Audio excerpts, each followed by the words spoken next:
আসসালামু আলাইকুম viewers, welcome to বাগফিক্স ব্রেনারি। আজকে আমরা ফ্লোচার্ট নিয়ে আলোচনা করব। তো ফ্লোচার্ট জিনিসটা কি? ফ্লোচার্ট হচ্ছে গিয়ে symbolic representation of a program. অর্থাৎ একটা প্রোগ্রাম যখন কোনো একটা নির্দিষ্ট কাজ করে, সেই কাজটা ধাপে ধাপে করে, সেই ধাপগুলোকে ডায়াগ্রামেটিক্যালি দেখানোর জন্য ফ্লোচার্টটা ইউজ করা হয়। এবং এবং প্রতিটা ধাপের জন্য নির্দিষ্ট কিছু সিম্বলস থাকে। এই সিম্বলসগুলো কী কী একটু দেখে নিই।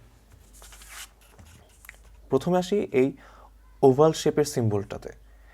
এই শেপটা দিয়ে যেটা বোঝায় সেটা হলো হয় স্টার্ট, না হয় এন্ড। প্রতিটা প্রোগ্রামেরই একটি শুরু কিংবা শেষ থাকে। সেই শুরুটাকে বা ডায়াগ্রামের স্টার্ট, মানে এখান থেকে যে কোনো একটা সার্টেন জায়গা থেকে পয়েন্ট থেকে যে স্টার্ট হচ্ছে, সেটাকে বোঝানোর জন্যই আমরা এই শেপটা ইউজ করে থাকি। এরপর হচ্ছে কি কানেকশন। এই কানেকশনটা যেটা করে, প্রতিটা ধাপের মাঝখানে একটা লিঙ্ক ক্রিয়েট করে। এবং এটার মধ্যে খেয়াল করে দেখবেন, একটা ডিরেকশনের একটা অ্যারো থাকে। এই অ্যারো দিয়ে বোঝাচ্ছে আপনি কোন ধাপ থেকে কোন ধাপে যাচ্ছেন। এরপর এই ডায়মন্ড শেপে সিম্বলটা দিয়ে, এই ঘড়ি আকারের সিম্বলটা দিয়ে আপনাকে কন্ডিশনাল অপারেটরগুলোকে ব্যবহার করা হয়। অর্থাৎ যদি এই কাজ হয় তাহলে আমরা এই কাজটা করব, আর না হয় ওই কাজটা করব। তো এই ধরনের প্রসেসগুলোকে হ্যান্ডেল করার জন্য এই ডায়মন্ড আকারটা ব্যবহার করা হয়। তারপর হলো গিয়ে জয়েন্ট সিম্বল, এই ছোট্ট গোল করে আকারটা। যখন আপনি ইফেলসটা ব্যবহার করবেন, অনেক ধরনের কানেকশন তৈরি হয়, এবং এই কানেকশনগুলোকে জোড়া লাগানোর জন্য এই জয়েন্ট সিম্বলটা ইউজ করা হয়। এরপর হলো গিয়ে এই সামান্তরিক আকারের চিহ্নটা বা প্যারালেলোগ্রাম চিহ্নটা। এটাতে যেটা করা হয় সেটা আপনার প্রোগ্রামটা ইউজার থেকে ইনপুট নেয়, না হয় ইউজারটাকে আউটপুট দেয়। অর্থাৎ এই প্রোগ্রামটা আইও হিসাবে ব্যবহার করা হয়। আর এই রেক্টেঙ্গুলার শেপটা ব্যবহার করা হয় ম্যাথমেটিক্যাল অপারেশনসের জন্য। অর্থাৎ যোগফল, বিয়োগ, গুণ, এগুলো। তারপর কোনো একটা ভ্যারিয়েবলের মধ্যে কোনো নির্দিষ্ট মান নির্ধারণ করে বা সেভ করে রাখার জন্য, স্টোর করে রাখার জন্য। তো চলুন এখন আমরা একটা এক্সারসাইজ করে দেখি।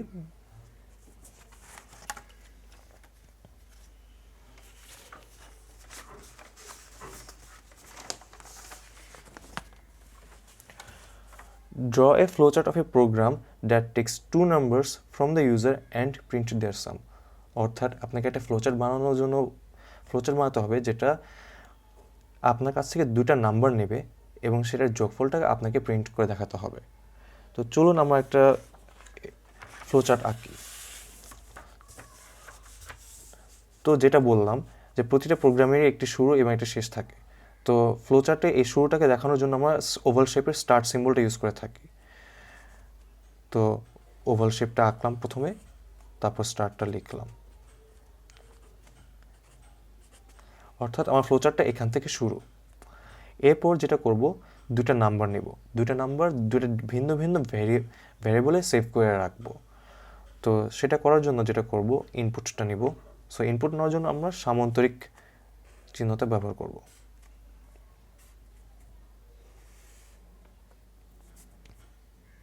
ইনপুট নেওয়ার জন্য আমরা যেটা করি, রিড ওয়ার্ডটা ইউজ করি, কিংবা অনেক জায়গায় ইনপুট ওয়ার্ডটা ইউজ করা হয়।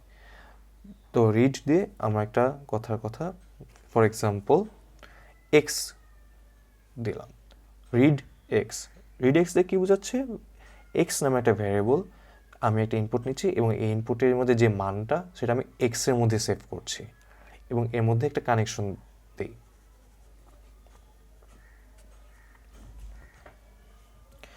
এই কানেকশনটার মধ্যে খেয়াল করে দেখবেন যে ডিরেকশনটা নিচের দিকে দেওয়া আছে।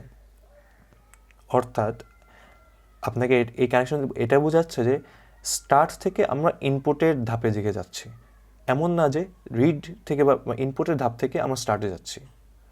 আচ্ছা, যেহেতু আমাদেরকে বলেছে দুইটা নাম্বার ইনপুট নিতে, তাহলে আমরা আরেকটা নাম্বার ইনপুট নিয়ে ফেলি।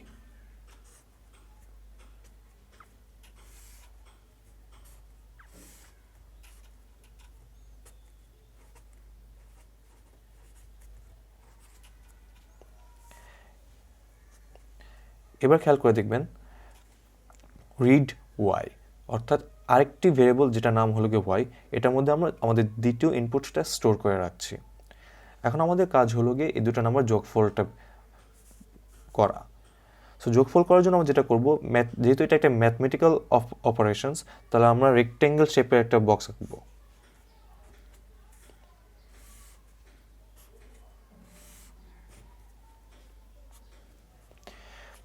এখন ম্যাথমেটিক্যাল অপারেশনসটা করে মনে কর মানে এক্স আর ওয়াই যোগফলটা করে সেটা আমাকে কোথাও না কোথাও সেভ করে রাখতে হবে, অর্থাৎ আমাকে আরেকটা ভ্যারিয়েবল দরকার।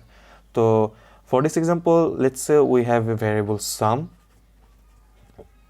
Equals to x plus y. Sum equals to x plus y যেটা করে, এখানে খেয়াল করে দেখবেন ইকুয়াল টু সাইন দিয়ে বোঝাচ্ছে হলো গিয়ে ভ্যালু অ্যাসাইনের অপারেটর। অর্থাৎ যখন আপনি একটা ভ্যালু অ্যাসাইন অপারেটর দেখবেন, ওই অপারেটরের রাইট সাইডে যা থাকে সেটা লেফট সাইডে সেভ করে রাখা হয়। সো রাইট সাইডে আছে হলো গিয়ে এক্স প্লাস ওয়াই। তো আগে এক্স প্লাস ওয়াই যোগফলটা করা হবে এবং সেই যোগফলটা লেফট সাইডে অর্থাৎ সামে সেভ করে রাখা হবে। এখন আমরা আমাদের যোগফলটা পেয়ে গিয়েছি এবং এটা সামে সেভ করা আছে। তো এখন আমি যদি আমার ইউজারকে আমার এক্স আর ওয়াইয়ের যোগফল যদি প্রিন্ট করে দেখাতে চাই, তাহলে আমাকে সামটাকে প্রিন্ট করতে হবে। তো ইউজারকে যখন আমি দেখাতে যাচ্ছি প্রিন্ট করে, এই প্রিন্টটাও একটা ইনপুট আউটপুটের মধ্যে পড়ে, এই ক্ষেত্রে আউটপুট। ঠিক যেমন আমরা রিড এক্স করেছি, রিড ওয়াই করেছি, যেগুলো ছিল ইনপুট, প্রিন্ট হচ্ছে কি আউটপুট। তো আউটপুট দেখানোর সময় আমরা যেটা করে থাকি, এই সামান্তরিক বক্সটা আরেকবার রাখবো, এই একই বক্স যেটা আমরা ইনপুট নিয়েছি, এই একই সেম বক্স দিয়ে আমরা আউটপুটটাও করব। কিন্তু আউটপুট করার সময় যেটা করব, প্রিন্ট লিখব, প্রিন্ট সাম। এখন প্রিন্ট সাম যেটা করছে, সাম ভ্যারিয়েবলের মধ্যে যে মানটা সেভ করে রাখা আছে সেটাকে ইউজারকে দেখাচ্ছে। এবং এই প্রোগ্রামের কাজটি এখানেই শেষ। সো প্রোগ্রাম ফ্লোচার্টে দেখানোর জন্য যে এই প্রোগ্রামটা শেষ, এখানে এন্ড দিয়ে ওভাল শেপ দিয়ে ফ্লোচার্টটাকে আমি শেষ করে দেব। Thank you for watching. See you on the next video.